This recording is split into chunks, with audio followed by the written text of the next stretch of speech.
CPAC.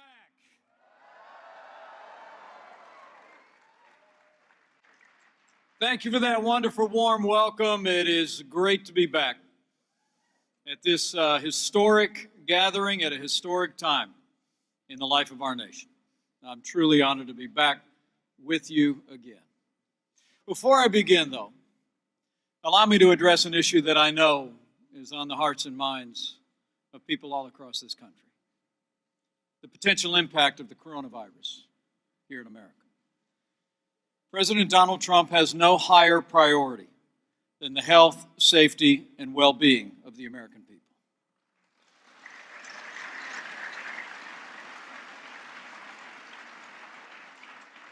Last month, following word of the outbreak of the coronavirus in China, President Trump took unprecedented action to protect the health of Americans. He declared a public health emergency. We suspended travel to the United States from China. We initiated quarantine efforts for American citizens returning and established a White House coronavirus task force, which has literally met every single day to protect the American people.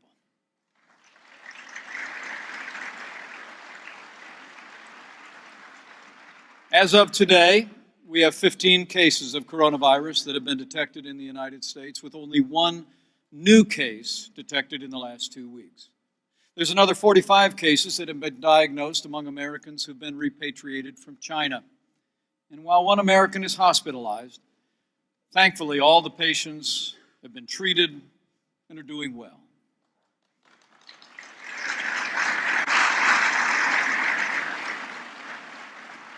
And while the risk to the American public remains low, as the President said yesterday, we're ready.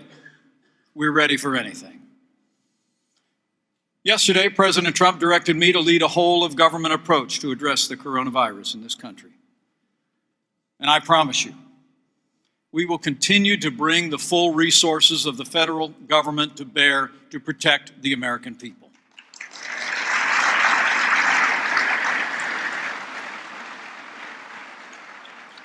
And as the President also said, it's important to remember we're all in this together. This is not the time for partisanship.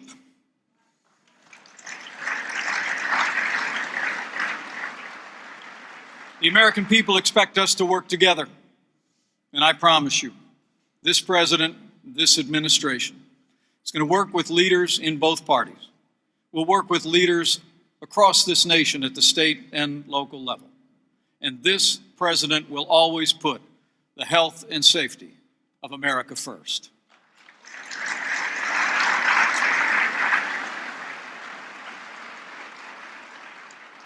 So thank you for that. And it is great to be back at CPAC.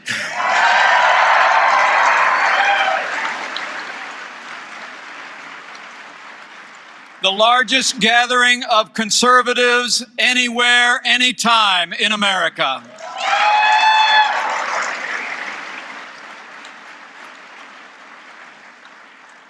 You know, Matt mentioned that I came to my first CPAC back in 2004.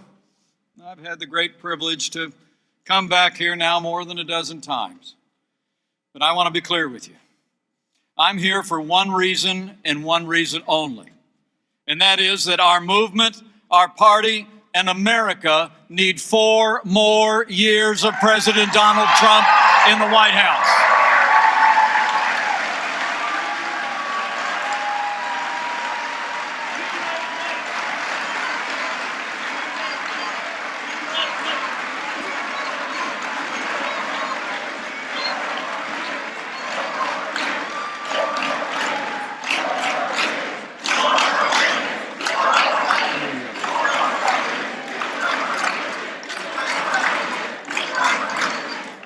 You know, 4 years ago, a movement was born, a movement of everyday Americans from every walk of life, from big cities and small towns. All of you here at CPAC believed we could be strong again. You believed we could be prosperous again. You said yes to President Donald Trump in 2016.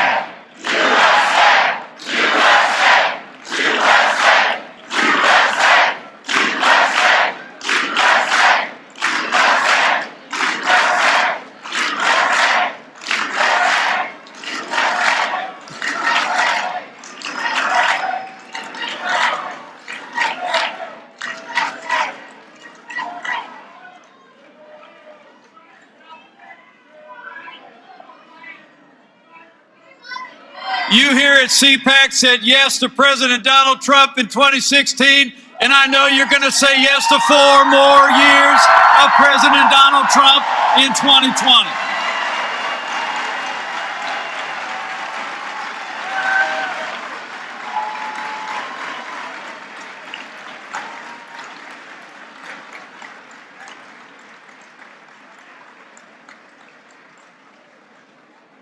I mean, how about the last few weeks alone?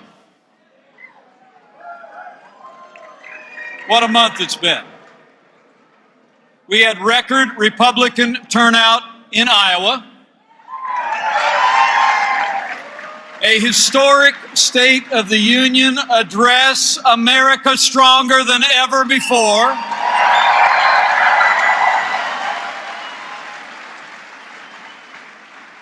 And while Democrats were still counting votes in Iowa, President Donald Trump won more votes in the New Hampshire primary than any incumbent president in 50 years.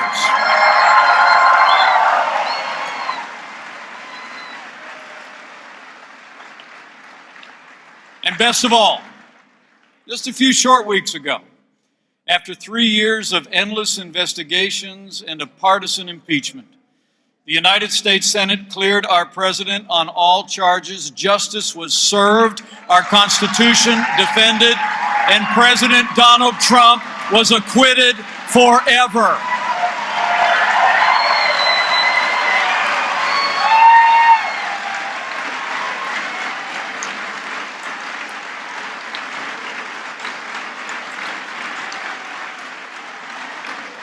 This is going to be a great CPAC 2020.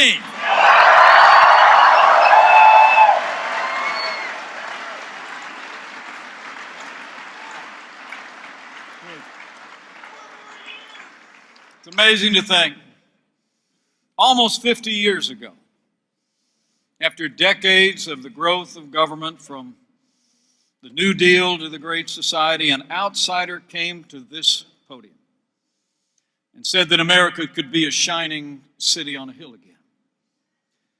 Nearly 10 years ago, another outsider addressed this gathering and said we could rebuild our country and that America could be proud again. Ronald Reagan said it was morning in America, and President Donald Trump made America great again.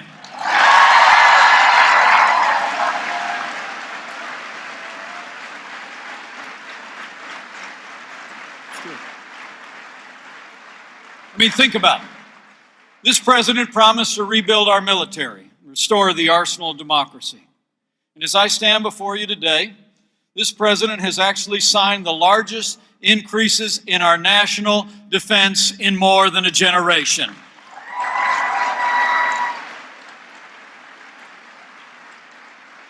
We're once again giving our soldiers, sailors, airmen, Marines, and Coast Guard the resources and the support they need to accomplish their mission and defend this nation.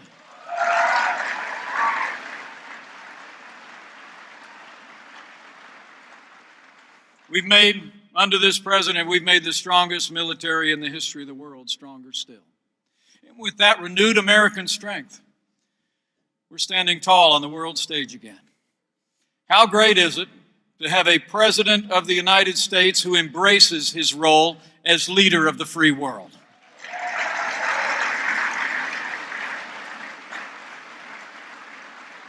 Thanks to the president's leadership, our allies are contributing more to our common defense than ever before. And under this president, if the world knows nothing else, the world knows this: America stands with Israel.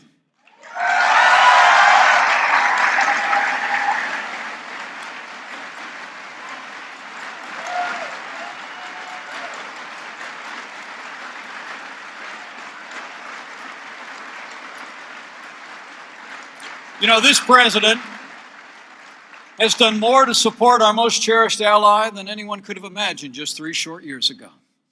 We got out of the Iran nuclear deal.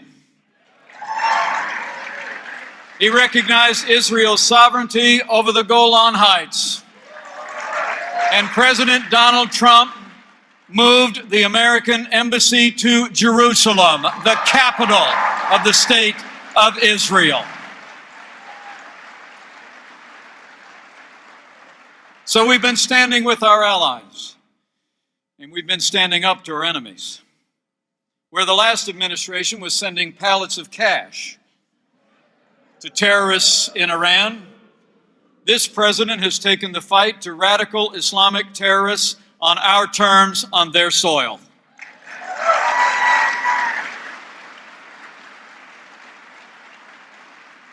Last year, American forces captured the last inch of territory the ISIS caliphate controlled, and last fall, American special forces took down their leader without one American casualty.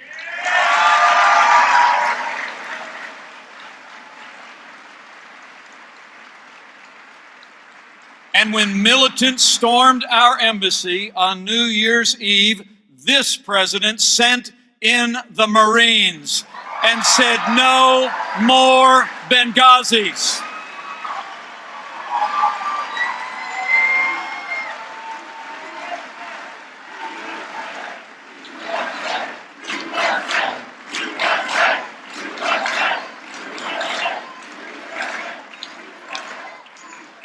And when American lives were threatened by the most dangerous terrorist in the world, President Donald Trump took action, and Qasem Soleimani is gone.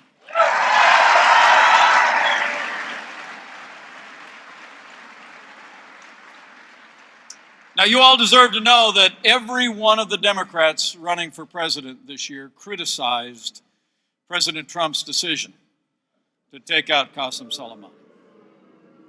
Bernie Sanders even called the president's decision, in his words, quote, "assassinating a government official." Well, I got news for Bernie Sanders. Soleimani was not some government official. He was a terrorist, and President Trump was right to take him down.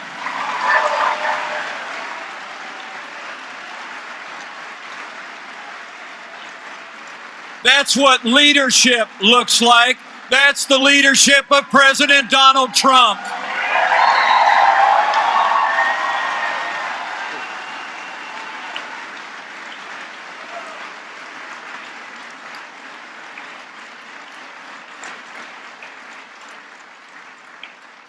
So we're standing with those who serve, and we're standing with all of you who served in the uniform of the United States as never before. And under this president, we're finally giving our veterans access to the benefits that you earned in the uniform of the United States. Veterans' Choice is now available for every veteran in America. Real-time, world-class health care is what you deserve. We're giving America's best to America's best at last. And this president knows that national security starts with border security.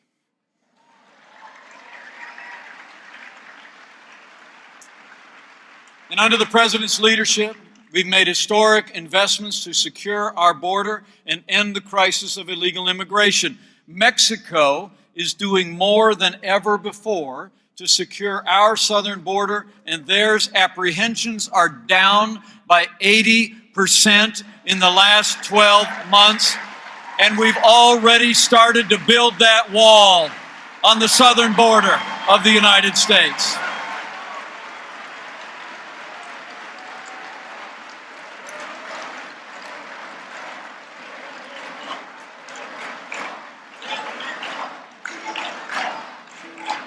Oh, we're building it. We're building it. And under this president's leadership, we've also stood for law and order, and every single day stood with those who protect and serve on the thin blue line of law enforcement, including the courageous men and women of Customs and Border Protection and ICE.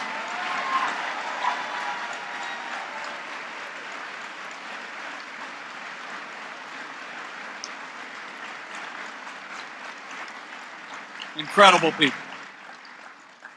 And in support of the rule of law, this president kept the word that he gave to conservatives across America.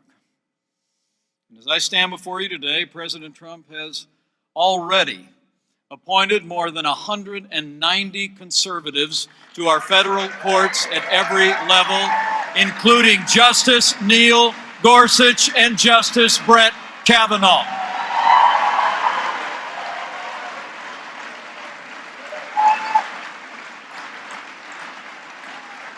Incredible.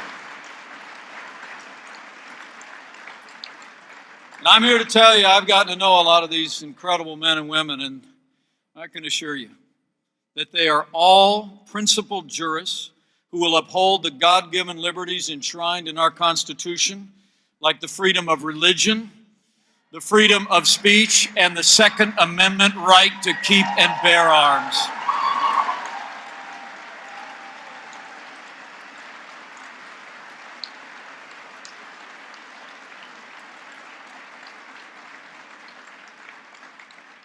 And on a week when Democrats in the United States Senate actually voted down a bill that would have extended legal protections to babies that survive abortions, I couldn't be more proud to be vice president to a president who stands without apology for the sanctity of human life.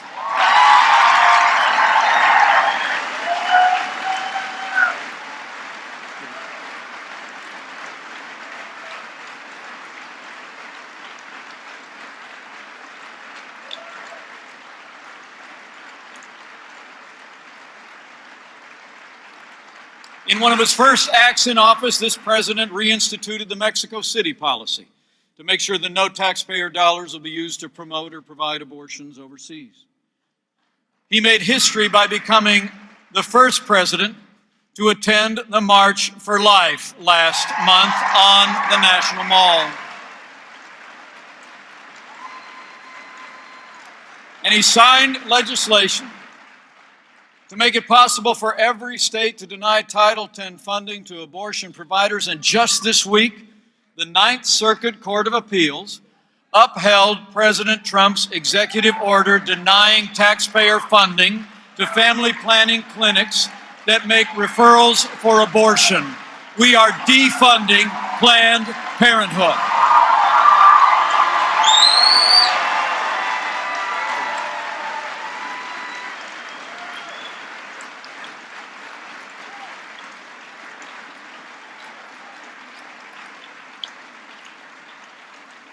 Life is winning in America because of the compassion and care and the principled stand that all of you have taken. And that's what makes it so remarkable that every leading Democrat running for president has actually said that there's no room in today's Democratic Party for pro-life voters. So let me say to every pro-life American, Republican, Independent, or Democrat, you have a home in today's Republican Party. President Donald Trump is the most pro-life president in American history.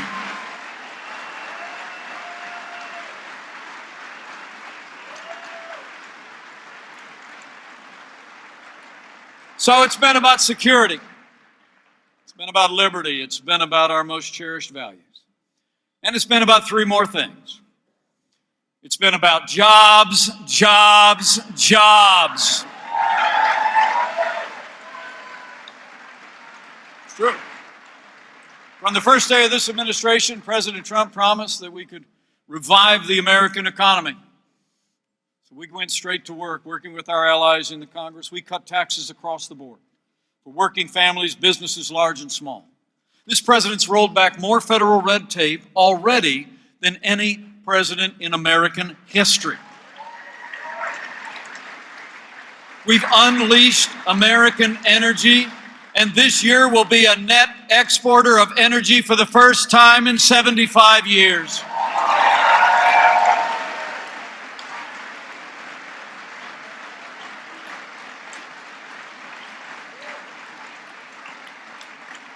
And from day one, This president has fought for free and fair trade.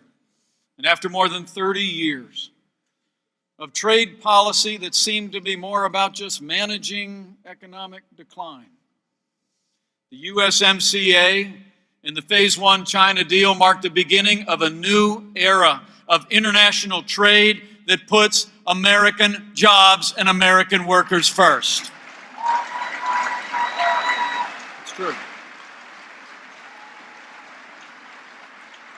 The president put China on notice that the era of economic surrender is over and will continue to stand strong until China opens their markets and addresses all of the issues that emerged in recent years.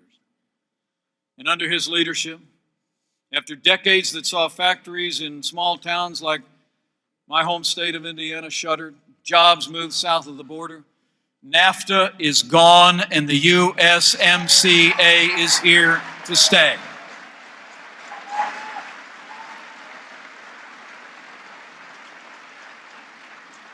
And I don't have to tell all of you, the American economy is booming. Since Election Day 2016, businesses large and small have created more than 7 million good-paying jobs. The unemployment rate is at a 50-year low. There's more Americans working today than ever before in the history of this country.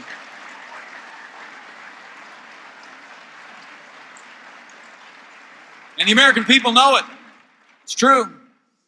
Karen and I slipped away for a spring break last year. It's a whole day and a half. We like to go to a place called Sanibel Island. Is that good? We were sitting on the beach, we were wearing our ball caps, sunglasses, we were reading some books. These two big boys came walking by me, wearing Budweiser shirts. I think they'd heard in the local paper that we were on the island. This one fellow stopped and looked at me and he said, "Hey, you're Pence." I said, "Yes, sir, I am." And then he leaned over and he said to me, "Hey, you got to tell the president to keep doing what he's doing because I made twice as much money last year as I made the year before." And I told him I would.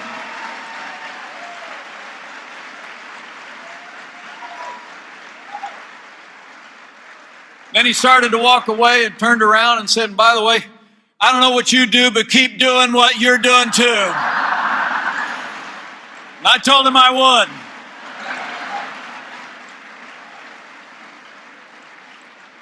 I mean, the truth is, thanks to President Trump's leadership and all of your support all across this country, in 3 short years, we've made America great again.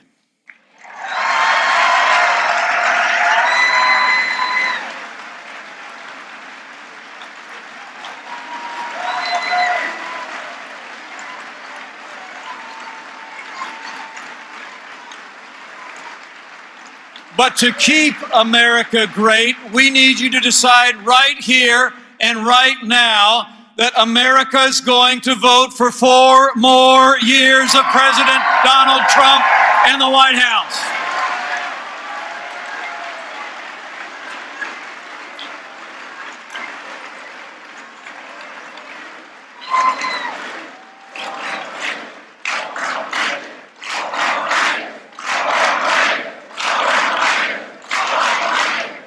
I mean, think about it. 4 more years means more jobs. 4 more years means more judges.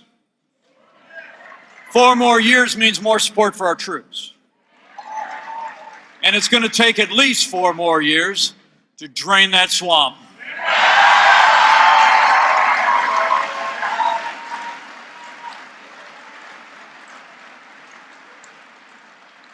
With 4 more years, we'll give Space Force the launch it deserves.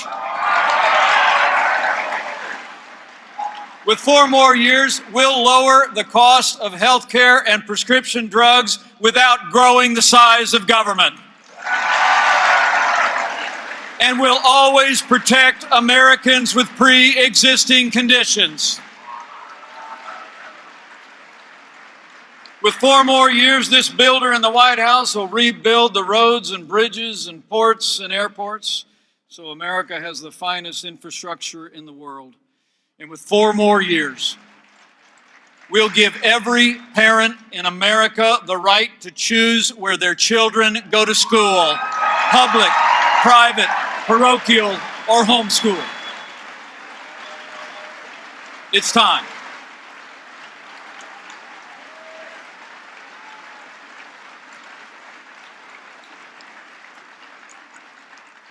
I mean, the choice has never been clearer, but the stakes have never been higher.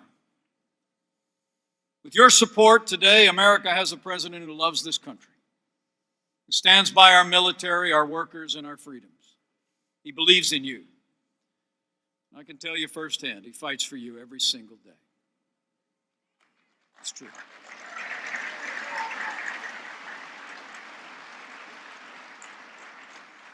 But elections are about choices. You got our president in the Oval Office, and then you got this crowd of Democrats running for president. Any of you see that debate on Tuesday night? Or the one before it? I mean, that wasn't a Democratic debate, that was a demolition derby.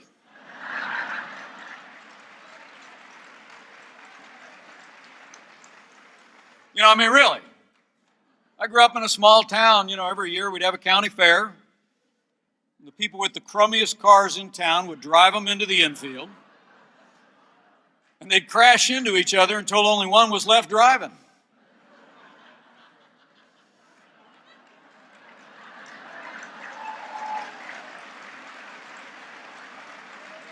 I mean, think about it. Now you got these Democrats with the crummiest ideas in politics. They're all smashing into each other, and eventually there'll be one left driving. But I think we all know how this is going to end. There's going to be a monster truck with a big T on the hood that's going to drive into the infield and roll right over it.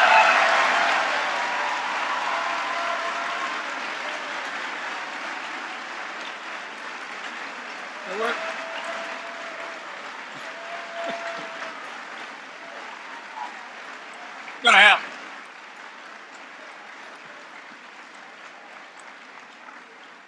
Beatty's been trying to figure out who won these debates. Let me help him out. President Donald Trump won the Democrat debates in a knockout. Hands down, no contest, lights out. And we're going to keep on winning. Because the truth is, today's Democratic Party has been taken over by radical leftists who want higher taxes, open borders, late-term abortion. It's really astonishing to think that the party of Harry Truman and JFK is actually on the verge of nominating an avowed socialist as their party standard bearer. The Democratic Party today is on the verge of nominating a candidate who honeymooned in the Soviet Union, wants to take away the health insurance of 160 million Americans, and speaks glowingly of socialist dictatorships in Cuba and Venezuela. And let's be clear, it isn't just about Bernie. Despite what the media loves to tell you, there are no moderates in this Democratic field.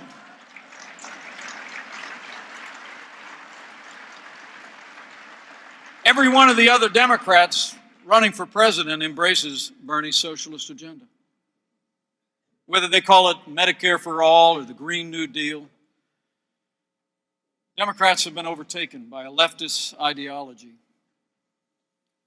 that history tells us has literally impoverished millions of people around the world and robbed the liberties of generations.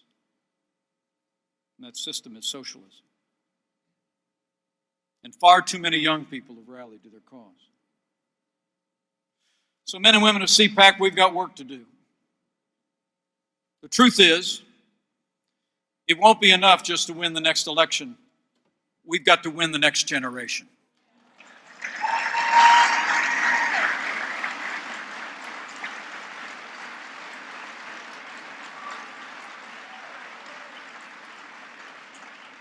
We've got to tell the truth about socialism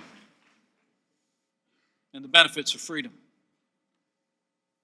You know, when many in this rising generation speak of socialism, I believe they think of better health care, better education, or a cleaner environment. But the reality of socialism is very different. The truth is, citizens in the most free countries in the world earn over 7 times more than citizens in the least free countries. Socialism has failed everywhere it's been tried, in every era, on every continent, and among every class of people. Freedom works. Socialism doesn't. And we need look no further than our own hemisphere to prove the point. Venezuela was once the second wealthiest country in our hemisphere. But in the wake of more than a decade of a socialist dictatorship, almost 5 million people of that country have fled to neighboring lands to escape the deprivation and the poverty. Karen and I saw it firsthand when we visited with Venezuelan families at Calvary Chapel in Cartagena, Colombia. It was back in August of 2017. I'll never forget as we went table to table at this little church, speaking to one family after another that had fled their home country. I met a grandmother who told me that she'd left that country with her 4 grandchildren in her arms because it had gotten so bad in her small town that her grandchildren had to rise at 4 in the morning to get a ticket to stand in line to buy a piece of bread in the afternoon. Everyone we talked to told us the same heartbreaking story of grinding poverty. Families unable to find the food and medicine they need. As we meet here today, innocent children are still perishing every day in Venezuela from starvation and deprivation. That's why this president and this administration will continue to stand strong with the people of Venezuela until their liberty and democracy are restored.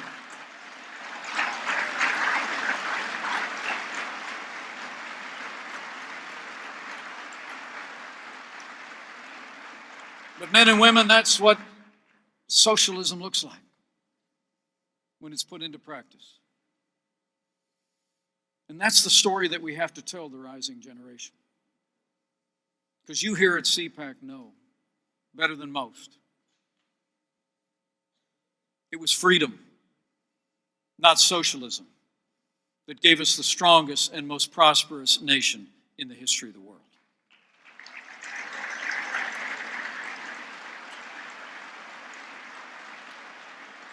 It was freedom, not socialism, that ended slavery, won 2 world wars, and has made America a beacon of hope for all mankind. It was freedom.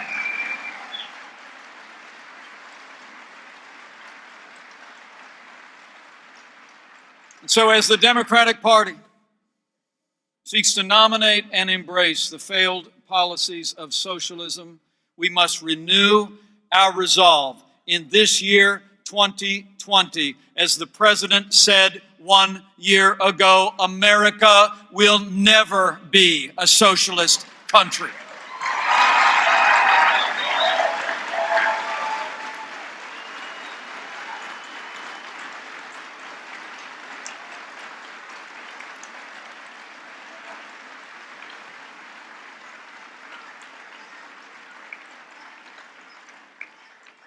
But I have confidence.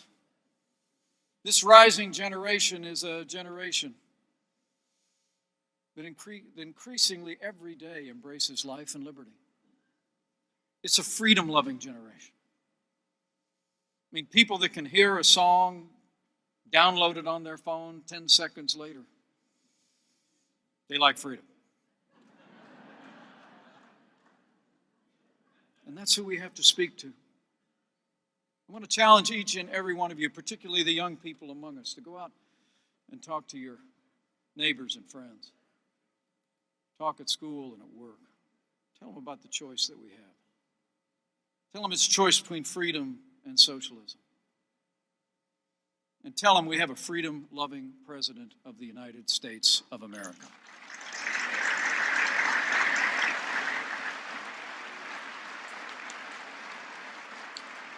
Ladies and gentlemen of CPAC 2020, President Donald Trump, I can tell you, is the real deal. He's a man who says what he means and means what he says. He never quits. He never backs down. He's never stopped fighting to keep the promises that he made to all of you. And now it's our turn to fight for him. It's on.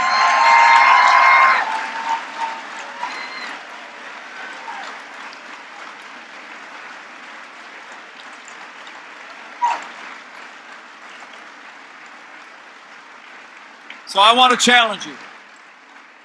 I want to challenge all of you and any that might be looking on. In every day that remains between now and Election Day this November, keep bringing this same level of enthusiasm. Keep bringing your support. Keep telling your neighbors and your friends at worship and at work everything that we've accomplished. And keep the faith.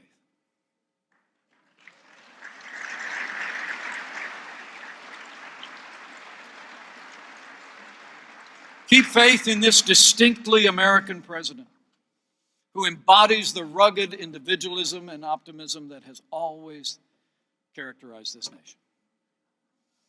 Keep faith in our fellow Americans, and that this generation that's rising today loves liberty and freedom every bit as much as every American generation that has come before.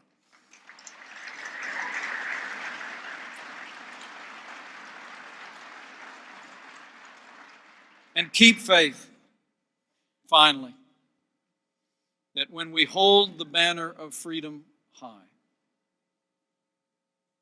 when we make freedom our cause,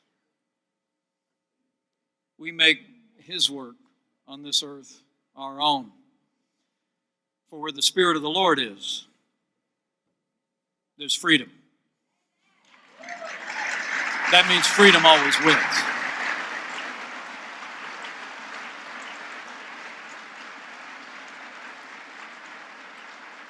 So men and women of CPAC, thank you so much for the honor of addressing you, and on behalf of my wife and my family, thank you for the privilege of serving as your vice president. It is the greatest honor of my life.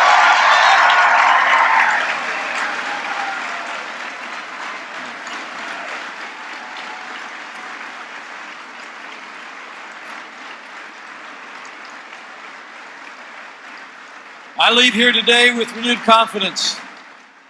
Seeing all of your bright and shining faces, all the tremendous energy and optimism in this room, seeing all we've done before and all that lies ahead, that with your continued support and prayers, every day between now and November 3rd, we're going to keep on winning. We're going to make America stronger and prosperous than ever before. And with President Donald Trump in the White House for 4 more years, and with God's help, we will keep America great. Thank you very much. God bless you and God bless America. We will make America great again.